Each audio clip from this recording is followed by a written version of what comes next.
cadeau de 20 000 € d'options.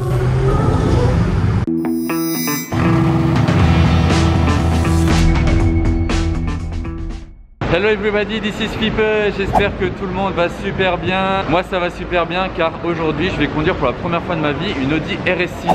Mais elle est flambante, elle est toute nouvelle. En plus celle-ci elle a été super bien personnalisée. Donc on va commencer par vous la présenter. Je suis avec le propriétaire, il est derrière moi, Team The One 01. Il y a son Instagram qui s'affiche à l'écran, vous pourrez aller le follow comme ça. En plus il a une belle GT3 RS aussi, vous verrez ça sur son Instagram. Et d'ailleurs si vous voulez aussi qu'on essaye sa GT3 RS un de ces jours, dites-le moi en commentaire parce qu'elle est vraiment hyper bestiale, elle a une ligne d'échappement de malade. Du coup mettez un pouce bleu si ça vous intéresse les amis. Maintenant on va présenter sa RS6. Je vais conduire la voiture après aussi, j'ai jamais conduit de ma vie une RS6, que ce soit les anciennes et les nouvelles. Je sais qu'il y a déjà pas mal de vidéos de RS6 conduites sur YouTube, notamment celle de GMK bien sûr, c'est vu et revu. Mais là au moins vous aurez mon point de vue à moi qui suis quelqu'un genre d'extérieur à la voiture, genre j'ai jamais conduit de RS6. Là pour le coup je serai un peu quelqu'un comme vous qui regardez cette vidéo là. J'espère que vous serez transporté avec moi dans cette expérience. Là par contre on s'est mis dans le tunnel de la digue car à Monaco il pleut. C'est pas un temps idéal pour présenter la voiture à l'extérieur. Donc là au moins on est au sec. Mais en plus je trouve que ça va super bien avec la configuration de la voiture.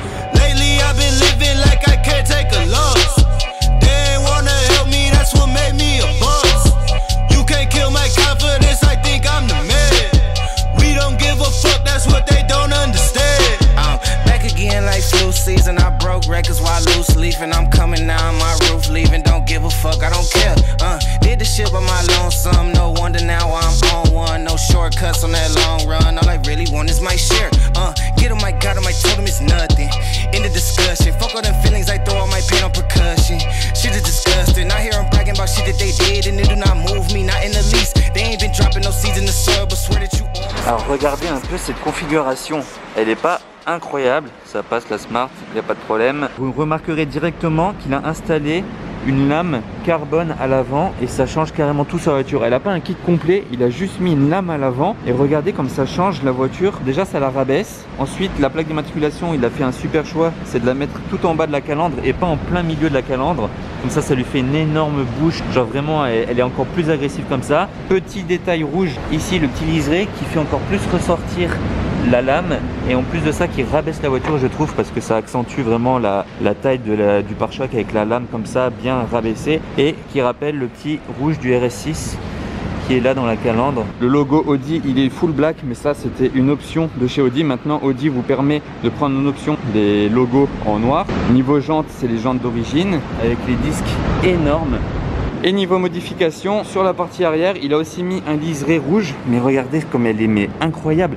Franchement, c'est des toutes petites modifications, mais ça change toute la voiture. Donc le liseré rouge qui accentue bien le diffuseur, les feux teintés qui rendent la voiture encore plus sombre, et toujours le logo RS6 rouge qui va bien avec le liseré rouge à l'arrière et le logo Audi en noir qui est d'origine, enfin qui est en option. Allez, je vais vous ouvrir la voiture et vous allez voir la signature lumineuse des feux, comment ça fait. Alors là j'ai la clé, bon c'est une clé basique, après elle est sympa, il y a quand même le rappel du RS à l'arrière. Bon ça ne veut pas faire la mise au point mais c'est pas grave, vous loupez pas grand chose non plus. Ah ça me passe son petit porte-clés. Donc je vais ouvrir la voiture et regardez ce que ça va faire sur les feux.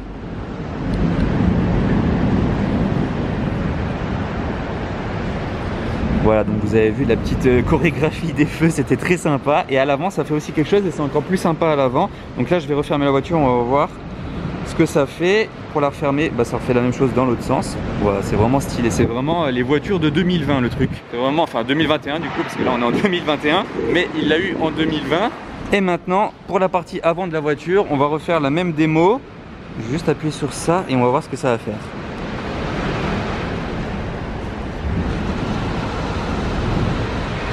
Tadam! Voilà le résultat. Les feux ils sont tellement bien dessinés, ils sont vraiment agressifs. Ils ont vraiment fait un super boulot je trouve avec la RS6. Ils ont compris que les gens ils aimaient l'agressivité de la voiture et ils l'ont super bien travaillé. Et regardez quand j'ouvre la porte, Audi Sport par terre qui est projeté. Et là les petites baguettes RS6 qui s'allument aussi. Tout dans le détail. Bon, sur les roues il a des élargisseurs, mais il faut savoir qu'il y a l'essieu arrière directionnel, c'est à dire que si vous tournez avec la voiture quand vous roulez, les roues vont un tout petit peu s'incliner aussi, et ce qui fait que la voiture va être encore plus efficace dans les virages et encore mieux prendre les courbes. Sachant qu'elle a un gros gabarit, c'est vraiment utile. Je crois que je ne l'avais pas notifié, mais les feux avant sont un petit peu teintés comme ceux à l'arrière. À l'arrière ça se voit beaucoup plus. Et à l'avant, ils sont un petit peu teintés aussi pour la rendre encore plus agressive dans cette configuration-là. Donc là, on va démarrer la voiture. Vous allez voir, les valves elles vont se fermer automatiquement, mais il va directement les réouvrir avec un bouton.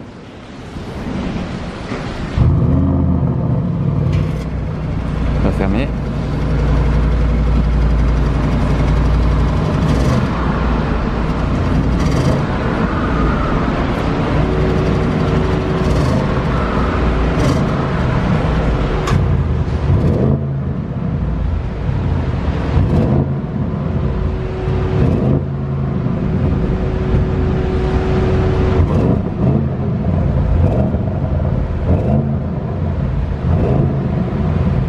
Voilà, donc vous avez vu ce que ça donne, quelques revs, mais c'est pas ouf du tout. Ça bloque automatiquement le régime moteur, vous avez vu.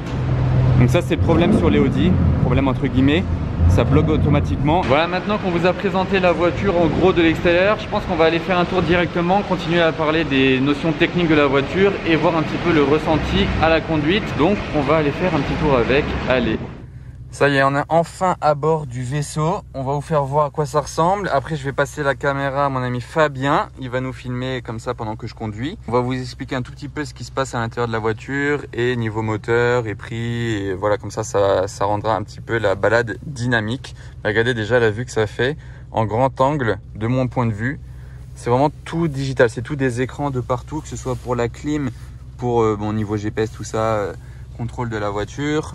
Allez, on est parti pour le petit tour de RS6 et c'est déjà la première fois de ma vie que je monte dans une nouvelle RS6, mais en plus de ça c'est la première fois que j'en conduis une. Là c'est 2 en 1. Merci encore à mon pote Fabien. N'oubliez pas d'aller le follow sur Instagram aussi parce qu'il est super sympa et il vous mettra du contenu sympa de sa RS6 et de sa GT3 RS. Ce sera affiché même dans la description de la vidéo. Là on va aller faire un tour. Ah, et je vais préciser un petit truc, c'est qu'il y a 2 ans, donc un peu moins de 2 ans, il y a 1 an et demi, j'avais conduit une 488 GTB avec une petite valve Akrapovic, c'était la sienne. Donc on est reparti pour refaire le tour mais avec une autre de ces voitures et la prochaine fois peut-être avec sa GT3 RS. Et la vidéo de la 488, si vous ne l'aviez pas vue, elle est sur ma chaîne YouTube. Donc là comme vous voyez aujourd'hui il fait pas beau du tout, on n'avait pas le choix, on avait prévu de faire la vidéo maintenant donc on l'a fait, mais heureusement on est en 4 roues motrices, ça va, on ne teste pas une Senna donc on va être assez safe niveau tenue de route. T'as des gros pneus là-dessus? Ouais, c'est du 295 je crois, à l'avant et à l'arrière. Ça bouge pas? En 22 pouces, ouais. Non, ça bouge pas. Et là les valves elles sont constamment ouvertes dans ce mode? Ouais, mais tu peux la passer même aux palettes, ce sera mieux. Voilà, je te l'ai mis. Ça, tu as des petits retours.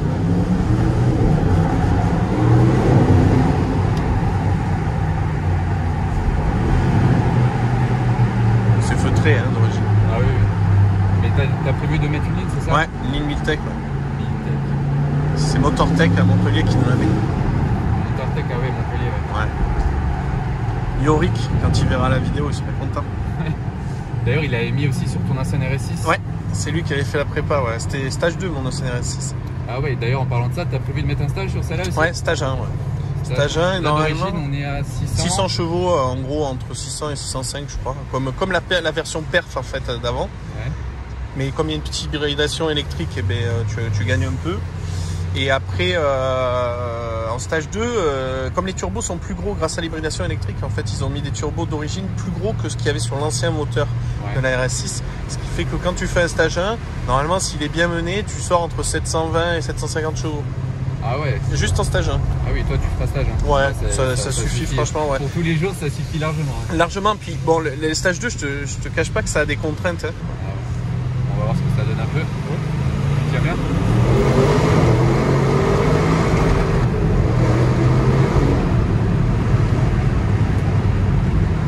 C'est vraiment étouffé. Hein. Ouais, c'est étouffé en bruit. Par contre, ça marche. Hein. Moi qui suis jamais en passager. Ah oui, ça te fait un effet sympa. Ouais. Ça me rappelle dans ta 488, tu m'avais dit aussi que tu n'avais jamais été en passager. Ah ouais, ça c'est ton baptême. Ouais. Je le fais jamais en fait. Ouais, c'est sûr.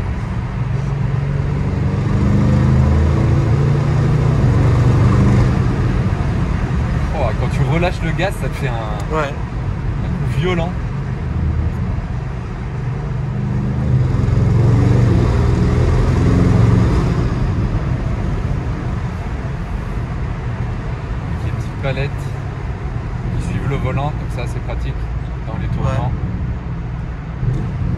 été vraiment amélioré par rapport à la première génération. Ah ouais. Ouais, vraiment.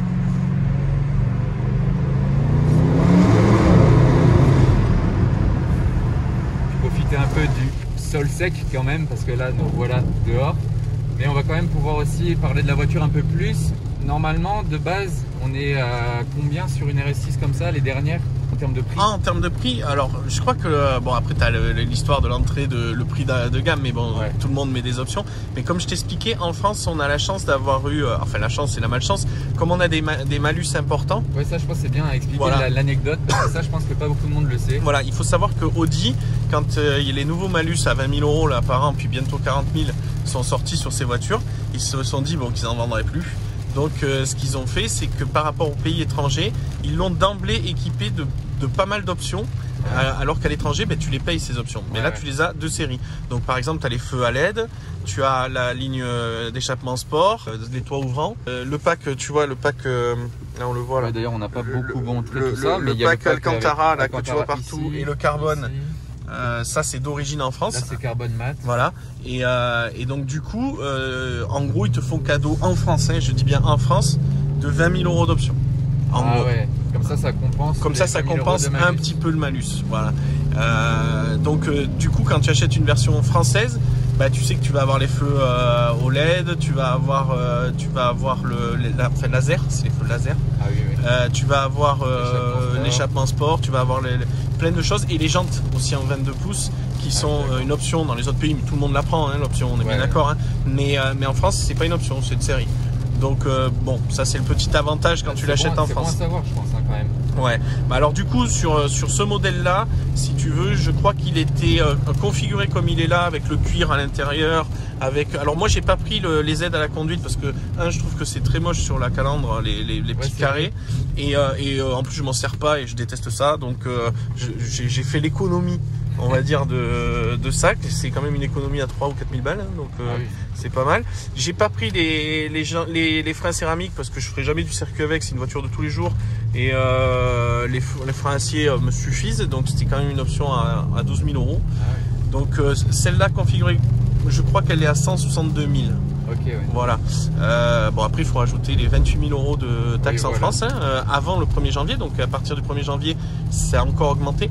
Je pourrais pas vous dire exactement à combien on est au 1er janvier, mais ça a encore augmenté. Et je sais qu'en 2022 on sera à 40 000 € de taxes. Oh là là, après ça devient impossible. Après ça devient impossible. Et surtout cette taxe, ils l'ont changé. Avant, tu sais, quand tu achetais une voiture d'occasion, tu te tapais aussi une taxe sur les véhicules de plus de 36 chevaux. C'était 500 € le cheval, plafonné à 12 000 €. Et là ils l'avaient déplafonné pour aller jusqu'à 20 000. Et ça ils l'ont enlevé, cette taxe. Ce qui fait qu'en fait, indirectement, ils favorisent le marché de l'occasion français par rapport à l'étranger. Puisqu'en fait, le méga malus écologique, tu le payes à la première immatriculation de ton automobile si elle est achetée neuve en France, ou si elle rentre d'un pays étranger. En gros, si tu achètes une RS6 d'occasion en Allemagne, tu vas te taper le super malus écologique à l'entrée. Donc en gros, en 2022, 40 000 €. Donc il n'y aura plus aucun intérêt d'aller acheter en Allemagne, évidemment. Alors que si tu l'achètes d'occasion en France, c'est le premier mec qui aura acheté la voiture qui aura payé le malus, mais à l'occasion, il n'y en aura plus. Et en plus, elle aura des options en France que tu n'avais pas à l'étranger. C'est ça. Donc ça, c'est à partir du 1er janvier déjà. Hein. Donc là, je pense que ça vaut déjà le coup de re-regarder le marché français et de ne plus regarder le marché allemand pour ce type de voiture. Parce que moi, je regardais sur ma GT3 RS, on était à 9 000 € de taxes d'entrée là en 2020. En 2021, ça va être 29 000 € de taxes d'entrée, alors que si je rachète la même GT3 RS en France, je reste à 9 000 €. C'est le prix de la carte grise en fait. Ah oui, d'accord. Ouais. Voilà. C'est fou. Ouais. Donc après, bon, il existe des solutions au Luxembourg ou autre. Hein.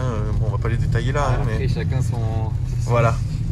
délire. Ça, c'est chacun prend son niveau de risque, on va dire. Ouais.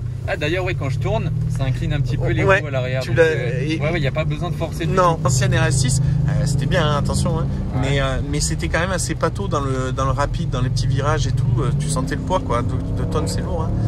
Mais celle-ci, avec l'essieu arrière autodirectionnel, ça la rend beaucoup plus agile.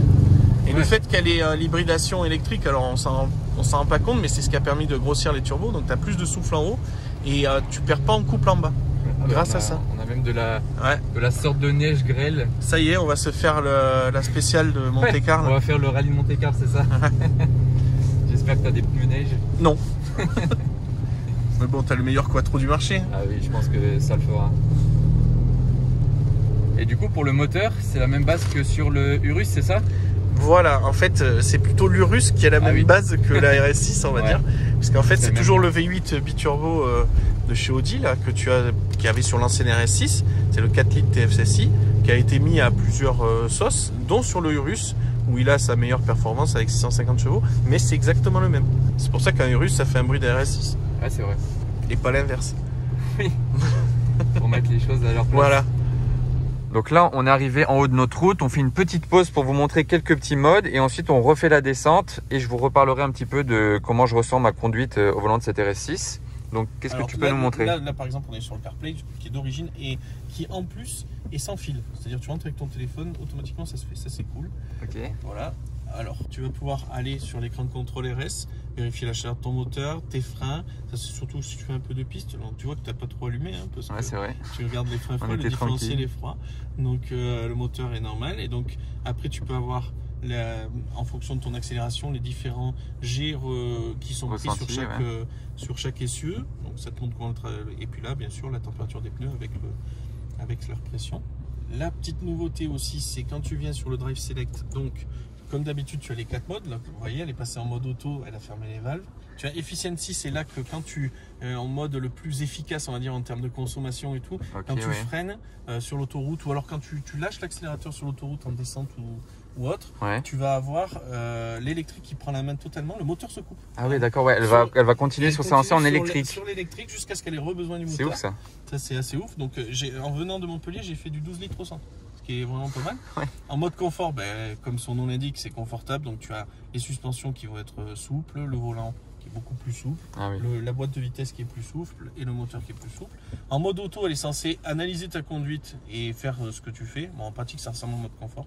Et le mode dynamique, forcément, là, tu as le plus sportif, sport, etc., etc. Mais le mode RS2, il se met pas automatiquement. La nouveauté sur cette génération, c'est ça, c'est les modes RS. Donc le mode RS1, tu peux le personnaliser. Donc tu peux choisir ta propulsion économique, équilibrée ou sportive. Pareil pour la suspension, la direction, le son du moteur, voilà, et le quattro. Bon, moi, vous voyez, je suis un mec hyper calme. Hein, le RS1, j'ai tout mis à fond. Voilà. Et la différence avec le RS2 que tu peux personnaliser aussi, c'est que moi, je mets tout à fond et tu as le droit de choisir ESC on ou ESC sportif, ça veut dire off. Donc en gros, c'est là où tu coupes les aides. Ah oui. Voilà. Donc ça, c'est nouveau et c'est une touche qui est accessible d'emblée du volant. Ouais, tu le règles en un clic. Ce qui fait que même si tu es... Regarde, tu vas la mettre en Efficiency. Tu es en Efficiency, donc regarde le compteur.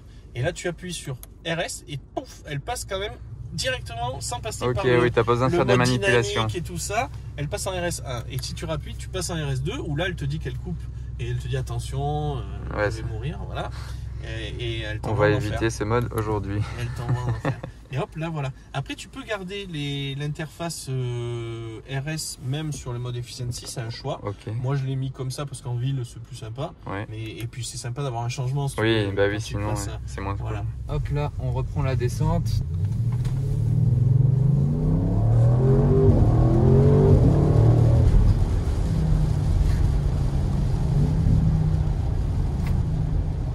Le missile.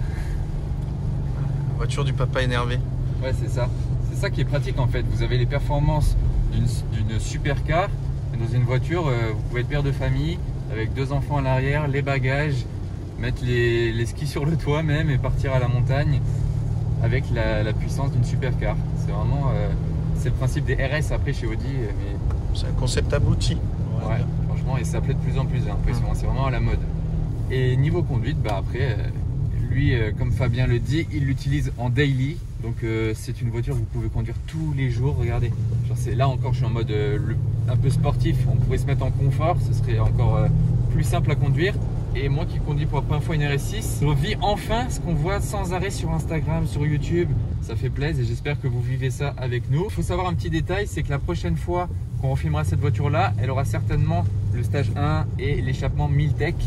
Donc on vous refera la vidéo pour voir la différence en espérant qu'il fasse un peu meilleur pour faire des points de vue de l'extérieur surtout pour entendre le bruit de la voiture avec l'échappement Miltech. En plus, elle a le pack RS dynamique, celle-là, donc elle est plus bridée. Normalement, ils sont bridés à 250. Et celle-là, c'est 300 plus. Toujours plus. Ah bah ouais. La totale. Là, il y a l'ancien RS6 en bleu qui est passé. Et elle a quand même pris un coup de vieux. Hein. Elle est toujours agressive, certes, mais tu les mets l'une à côté de l'autre, elle a son coup de vieux. Hein. Tu as que 2 pièces en commun de carrosserie entre l'A6 et la nouvelle RS6. C'est le toit et les portières avant. Ah ouais, après ils ont modifié tout le reste est modifié. Donc, ce qui n'était pas le cas sur l'ancienne. Sur l'ancienne, c'était une A6 un peu bodybuildée, mais sans aller très très loin. Ce qui fait que tu es sur une voiture qui est quand même, on va dire, visuellement plus méchante, je trouve. Ouais, c'est vrai. Il n'y a même pas besoin de mettre de kit en plus, vu qu'elle a déjà le kit Audi. C'est ça. Qui est plus vénère que le normal. Elle a un wild kit, si tu veux, qui est impressionnant, puisque c'est quand même 8 cm de plus de large. Et 8 cm, c'est pas rien. Elle est large, hein, ça se voit. Ouais. Là, je suis en seconde.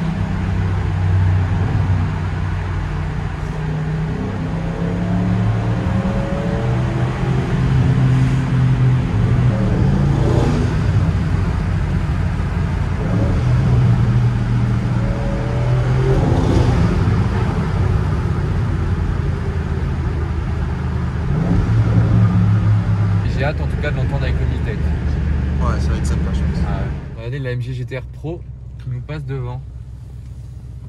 Pas très courant encore les MG GT-R Pro.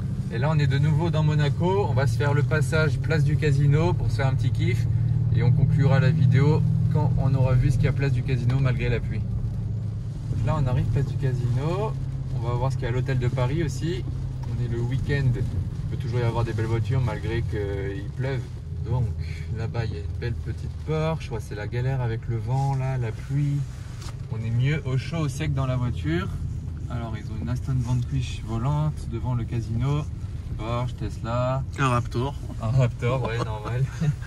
Les amis, on va conclure la vidéo ici. J'espère que ça vous a plu. C'était super sympa en tout cas. N'oubliez pas d'aller follow Fabien sur Instagram. Et donnez-moi votre avis en commentaire aussi pour la suite de nos vidéos ensemble. À très bientôt. Merci d'avoir regardé. Salut à tous.